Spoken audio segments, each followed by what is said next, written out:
जय हिंद साथियों। Career academy कुंडा के इस ऑनलाइन प्लेटफॉर्म पर आप सभी बच्चों का हार्दिक स्वागत है। बच्चों, मैं मान सर आपका केमिस्ट्री टीचर। अभी एक्चुअली बच्चों हो क्या रहा है, अभी मैं केमिस्ट्री के बेसिक टॉपिक डिस्कस कर रहा हूँ, ठीक है। जिसमें मैंने इसके पहले वीडियो जो डाला था, वो जो वीडियो था इलेक्ट्रॉनिक विन्यास का था, ठीक है बच्चों। तो उसी से रिलेटेड उसी सीरीज में आज मैं एक टॉपिक लेकर आया हूँ जिसका नाम है संयोजकता। ये जो वैलेंसी टॉपिक है, संयोजकता टॉपिक है, ये बहुत इंपॉर्टेंट टॉपिक है बच्चों। ये एक्चुअली में पूरा पूरा कोरिलेट करता है जो पिछला वीडियो है हमारा इलेक्ट्रॉनिक विन्यास पर, ठीक है बच्चों। तो आपको करना क्या है, समझना ये है कि संयोजकता होती क्या है, वैलेंसी होती क्या है, ठीक है। अगर आपको इलेक्ट्रॉनिक विन्यास नहीं आता है बच्चों, तो बहुत ही दिक्कत होगी आपको इस टॉपिक को समझने के लिए। और ये टॉपिक इतना ज्यादा इंपॉर्टेंट होता है कि ये हर क्लास के बच्चे के लिए, चाहे वो 9th का बच्चा हो, चाहे वो 10th का हो, चाहे 11th का हो, चाहे 12th का हो, किसी भी क्लास का बच्चा हो, उसके लिए ये बहुत ज्यादा इंपॉर्टेंट वीडियो होने वाली है, ठीक है।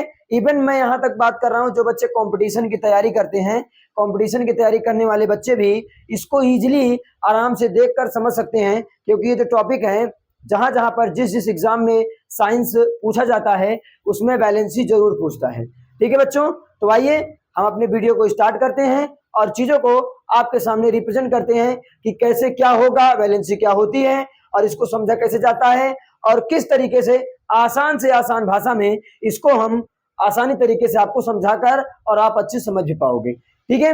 तो बच्चों, सबसे पहले मैं इसकी डिफिनीशन की बात करूंगा कि संयोजकता क्या होती है। तो अगर मैं बात करूं संयोजकता की, तो संयोजकता होती भैया बाहरी कोश में उपस्थित इलेक्ट्रॉन की संख्या को संयोजकता कहते हैं। बाहरी कोश में उपस्थित इलेक्ट्रॉन की संख्या को संयोजकता कहते हैं। भैया बात यह है, अब बात आती बाहरी कोश की, बाहरी कोश किसे कहते हैं, कैसे होता है हमारा बाहरी कोश, ठीक है। तो यहाँ पर मैंने देखो एक स्ट्रक्चर बनाया है। इस स्ट्रक्चर में मैंने लिखा है ये जो है ये परमाणु का नाभिक होता है, ठीक है। और इसके बगल जो है ये सब क्या है भैया, ये कक्षाएं हैं, ठीक है ना। ये जो कक्षाएं हैं इसको मैंने नाम दे दिया गया है। इसमें पहले पहले कक्षा में कितने कोष, 2, फिर 8, फिर 8, फिर 2, ठीक है। इसको आप इलेक्ट्रॉनों की संख्या भी आप बोल सकते हो, ठीक है बच्चों। मैं अभी जो बात करने वाला हूं वो 20 तक के तत्वों के बारे में बात करने वाला हूं। बाकी आप यही ट्रिक आप लगाओगे और यही कंसेप्ट आप लगाओगे तो आप कोई भी आपका क्या बोलते हैं तत्व हो, आप उसकी संयोजकता आराम से फाइंड आउट कर सकते हो, ठीक है भैया। अच्छा चलिए आइए देखते हैं क्या करना है। इसको पहले वाली कक्षा को हम नाम देते हैं के, दूसरे वाले को एल, तीसरे को एम, चौथे को एन, ठीक है। ऐसे ही सीरीज चलती जाती है। आगे आता है ओ पी क्यों, ठीक है। और जो हम लोग इसका नंबर ऑफ इलेक्ट्रॉन को अगर हम देखा जाए तो कैसे बोलते हैं, तो पहले 2, 8, 18, 32, फिर 18, फिर 18, फिर 8, ठीक है। कुछ इस तरीके का हमारा कंसेप्ट होता है, लेकिन अभी मैं बात कर रहा हूँ 20 तक के लिए। तो 20 तक के लिए 2, 8, 8, 2, इसके बाद हमको से पहले वाले में 2, फिर 8, फिर 8, फिर 2, इस तरीके से हम चलेंगे। बच्चों एक बार और समझ लो, इसको ध्यान से देखो कि पहले अगर जिसके बाहरी कोश में एक इलेक्ट्रॉन होगा तो उसकी संयोजकता 1 हो जाएगी, 2 होगा तो उसकी संयोजकता 2 हो जाएगी, 3 होगा तो उसकी संयोजकता 3 हो जाएगी, और 4 होगा तो उसकी संयोजकता 4 हो जाएगी। लेकिन बच्चों अगर 4 से ज्यादा हुआ, 4 से ज्यादा हुआ, तब यहां पर मैं एक कंसेप्ट लगाऊंगा, इसको बोलते हैं 8 minus N. 8 minus N means N is equal to 5, 6, 7, ठीक है। 5, 6, 7 और 8 लिखेंगे तो 8 माइनस 8 यानी 0 हो जाएगा। और 0 जो होता है, 0 जो वैलेंसी होती है वो अक्रिय गैसों की होती है। अक्रिय गैस कौन से होते हैं बाबू, भैया आप पढ़े होंगे पीरियोडिक टेबल बबुआ। तो पीरियोडिक टेबल में आपने देखा होगा कि जो 18वां समूह होता है जिसको हम लोग बोलते हैं शून्य समूह के तत्व, ठीक है, उसमें आपके जो तत्व आते हैं उसको हम लोग अक्रिय गैस कहते हैं। इसमें कौन कौन से तत्व रखे गए हैं आपके सामने मैं यहां पर लिखता हूं, हीलियम, नियॉन, हेमा ने आमिर की जमानत रोकी। ये थोड़ा ट्रिक है। इस ट्रिक से हम क्या करते हैं, अक्रिय गैसों को हम याद करते हैं। कैसे भैया, helium, neon, argon, krypton, xenon, radon, ठीक है। ये ऐसे तत्व हैं जिनका इलेक्ट्रॉनिक विन्यास हम करेंगे तो इनका अष्टक हमको पूर्ण मिलेगा। और जब इनका अष्टक पूर्ण मिलेगा बाबू, तो क्या होगा कि जिसका अष्टक पूर्ण होता है वो इधर उधर कुछ नहीं करता, वो सीधे अपना काम करता है भैया। वो अपना घर, जिसका घर सही से चल रहा है, वो किसी और के चक्कर में नहीं पड़ता है। ठीक है, वो ये चाहता है कि हम अच्छे से खाएं पिएं, आराम से रहें सुकून से। तो बस वही हाल इसका भी है। ये कहता है कि मेरा अष्टक पूर्ण है, ना मैं किसी को इलेक्ट्रॉन दूंगा और ना मैं किसी से इलेक्ट्रॉन लूंगा, इसलिए इसकी वैलेंसी क्या होती है? 0 होती है। ठीक बाबू, चलिए सबसे पहले अब मैं स्टार्ट करता हूं। मैंने यहाँ पर 20 तक के तत्वों को लिखा हुआ है। Hydrogen, helium, lithium, beryllium, boron, carbon, nitrogen, oxygen, fluorine, neon, sodium, magnesium, aluminium, silicon, phosphorus, sulphur, chlorine, argon, potassium, calcium, ये हमारे एलिमेंट्स हैं। ठीक है, मैं क्या करता हूं, ये जो है KLMN, इसी के बेस पर मैं इलेक्ट्रॉनिक विन्यास करता हूं। तो बबुआ अब आप कहोगे सर ये KLMN क्या है? तो मैंने कहा ये कक्षाएं हैं। कक्षा, पहली कक्षा K, दूसरी L, तीसरी M, चौथी N, ये कक्षा है। ठीक है, इसको दिया किसने था? तो इसको दिया था भैया बोहर-बरी ने। ठीक है, बोहर-बरी ने दिया था। इसको आप दोनों बेसिस पे कर सकते हो। जैसे मैंने पिछले लेक्चर में आप बाउ के नियम के आधार पर आपको बताया था, तो आप बाउ के नियम के आधार पर आप कर सकते हो। बोहर-बरी का नियम ये वाला है, बोहर-बरी के हिसाब से आप चल सकते हो। ठीक है बाबू, तो आज का जो ये इलेक्ट्रॉनिक विन्यास होने वाला है वो बोहर-बरी के हिसाब से होने वाला है। ठीक है, चलो, हाइड्रोजन का परमाणु क्रमांक होता है 1, तो इसका इलेक्ट्रॉनिक विन्यास करेंगे तो होगा 1।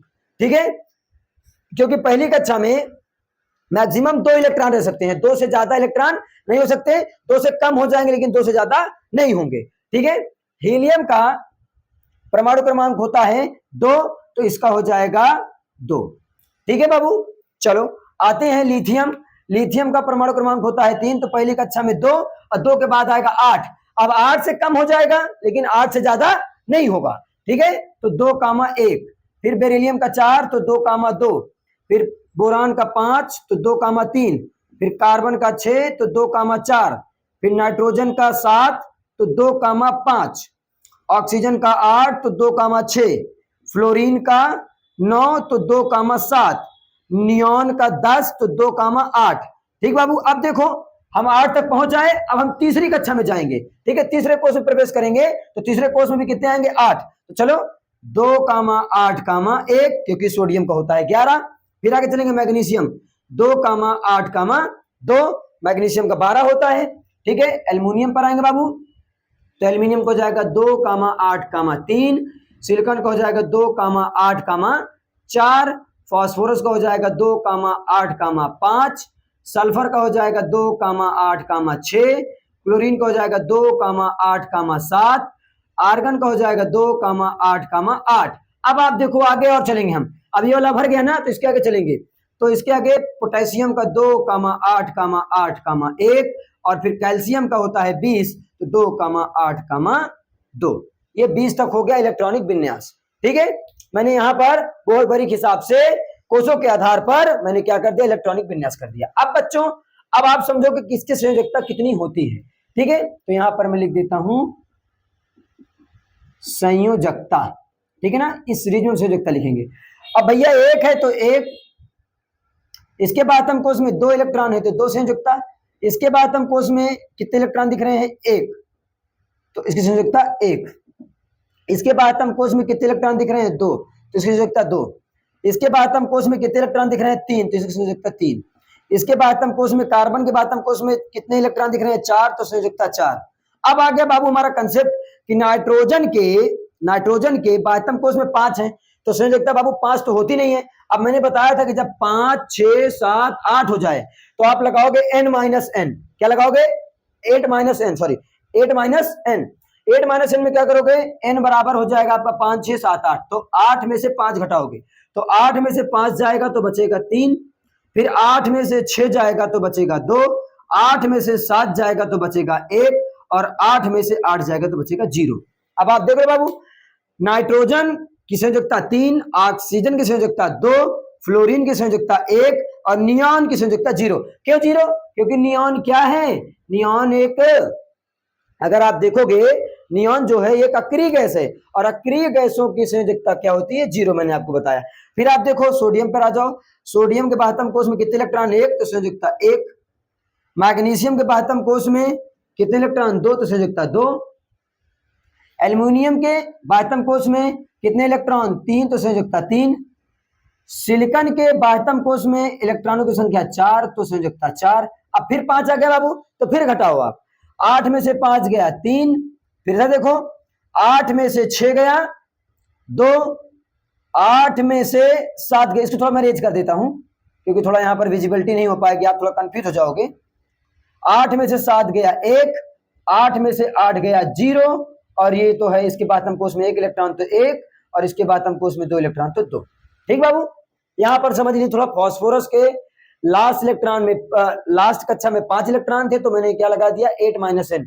तो 8 में से 5 गया 3, 8 में से 6 गया 2, सल्फर की संयोजकता 2, क्लोरीन की संयोजकता 1, आर्गन एक अक्रिय गैस की संयोजकता इसकी 0, पोटेशियम का संयोजकता क्योंकि बाह्यतम कोश में इसके 1 इलेक्ट्रॉन है तो 1, और कैल्शियम संयोजकता बाह्यतम कोश में 2 इलेक्ट्रॉन है तो 2। ठीक है बाबू, अब हम इसके आगे चलेंगे। जैसे ही हम इसके आगे जाएंगे भैया तो होगा क्या कि यहां तक तो मेरा कंप्लीट हो गया है, लेकिन अब मैं जो कंसेप्ट लगाऊंगा वो लगेगा 2, 8, 18, 32। तो अब आगे आप जैसे ही आप जैसे से आगे बढ़ते जाएंगे तो अगर आपके नंबर अगर 4 से ज्यादा बाह्यतम कोश में 4 से ज्यादा इलेक्ट्रॉन आएंगे तो उसमें क्या करोगे बाबू आप, क्योंकि यहां पर आप चल रहे हो भैया, तो आप 18 में से आप माइनस कर दोगे। ठीक है ना, 18 में से आप माइनस कर दोगे। जैसे आप तत्वों को आगे करोगे धीरे धीरे आपको तत्व दिख जाएंगे और उसी हिसाब से आप कर लीजिएगा, कोई दिक्कत आपको नहीं आने वाली है। ठीक है बच्चों, तो ये रहा हमारा संयोजकता का एक बेसिक कंसेप्ट और बेहतरीन सा एकदम तरीका जिसको आप लगाकर आप आसानी से किसी भी तत्व की संयोजकता इजीली आप फाइंड आउट कर सकते हो। ठीक है बच्चों रेगुलरिटी बेसिस पर आप मेरी वीडियो को देखते रहिए। अगर वीडियो आपको पसंद आए तो वीडियो को आप लाइक, शेयर, सब्सक्राइब करना बिल्कुल भी ना भूलें। ठीक है, जय हिंद बच्चों। मिलते हैं एक नए वीडियो में नए कंसेप्ट के साथ जल्दी ही।